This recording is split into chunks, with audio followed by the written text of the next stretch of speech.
بھارت کے غیر قانونی زیر قبضہ جموں کشمیر میں بھارتی فوجیوں نے اپنی ریاستی دہشت گردی کی جاری کارروائیوں کے دوران گزشتہ ماہ مئی میں ایک خاتون سمیت 10 کشمیریوں کو شہید کیا۔ شہید کیے گئے افراد میں سے 4 نوجوانوں کو جاری مقابلوں یا دوران حراست شہید کیا گیا۔ بھارتی پولیس اور پیراملٹری اہلکاروں نے گھروں پر چھاپوں اور محاصرے کی تلاشی کی کارروائیوں کے دوران کل جماعتی حریت کانفرنس کی خواتین رہنماؤں زمرودہ حبیب اور یاسمین راجہ سمیت 2141 افراد کو گرفتار کیا۔ ادھر قابض فوجیوں نے ضلع سانبا کے علاقے منگو چک میں محاصرے اور تلاشی کی کارروائی کے دوران ایک اور شہری کو شہید کر دیا۔ قابض فوجیوں نے ضلع بارامولہ کے علاقے کریری میں 2 نوجوانوں کو گرفتار کیا۔ نئی دہلی کے زیر کنٹرول اسٹیٹ انویسٹیگیشن ایجنسی نے پلوامہ، شوپیاں اور اسلام آباد اضلاع کے مختلف علاقوں میں 9 مقامات پر چھاپے مارے۔ کل جماعتی حریت کانفرنس کے وائس چیئرمین غلام احمد گلزار نے سری نگر سے جاری ایک بیان میں مقبوضہ علاقے میں گرفتاریوں، چھاپوں اور املاک ضبط کرنے کے واقعات میں اضافے کی شدید مذمت کی۔ انہوں نے کہا کہ بھارت اپنے بدنام زمانہ تحقیقاتی اداروں اور متصب عدلیہ کو کشمیری حریت پسند قیادت بشمول محمد یاسین ملک کو سیاسی انتقام کا نشانہ بنانے کے لیے استعمال کر رہا ہے۔ Jammu Kashmir democratic freedom party نے اپنے ایک بیان میں کل جماعتی حریت کانفرنس کے بزرگ رہنما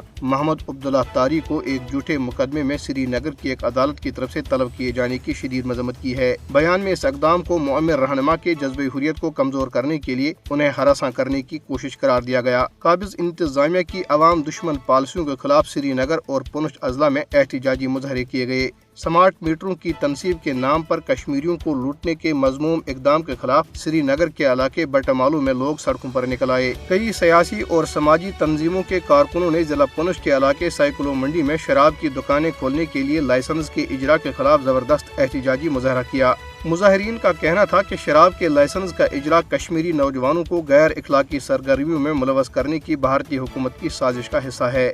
دریاسنا مودی حکومت نے جموں کشمیر کی مسلم اکثریتی حیثیت کو تیزی سے اقلیت میں تبدیل کرنے کے مضمون مقصد کے تحت کشمیریوں کی اراضی پر تعمیر کیے گئے 1,99,550 مکانات غیر کشمیریوں کو الاٹ کر دیے ہیں۔ Kashmir institute of international relations کے چیئرمین الطاف حسین وانی نے اقوام متحدہ کے سیکرٹری جنرل انطونیو گوتریس پر زور دیا ہے کہ وہ بھارت کی تہاڑ جیل میں بند کشمیری رہنما محمد یاسین ملک کے عدالتی قتل کو روکنے کے لیے فوری مداخلت کریں۔ الطاف حسین وانی نے اقوام متحدہ کے سربراہ کو لکھے گئے اپنے خط میں بھارتی حکومت کے مذموم عزائم پر روشنی ڈالتے ہوئے کہا ہے کہ مودی کی زیر قیادت ہندو قوم پرست حکومت اپنے فرقہ وارانہ ایجنڈے کو آگے بڑھانے اور اپنے ووٹ بینک میں اضافے کے لیے کشمیریوں کو قربانی کے بکرے کے طور پر استعمال کر رہی ہے۔ انہوں نے کہا کہ محمد یاسین ملک کو سزائے موت دینے کی NIA کی سازش 2024 کے عام انتخابات میں BJP کو جیت دلوانے کے منصوبے کا حصہ ہے۔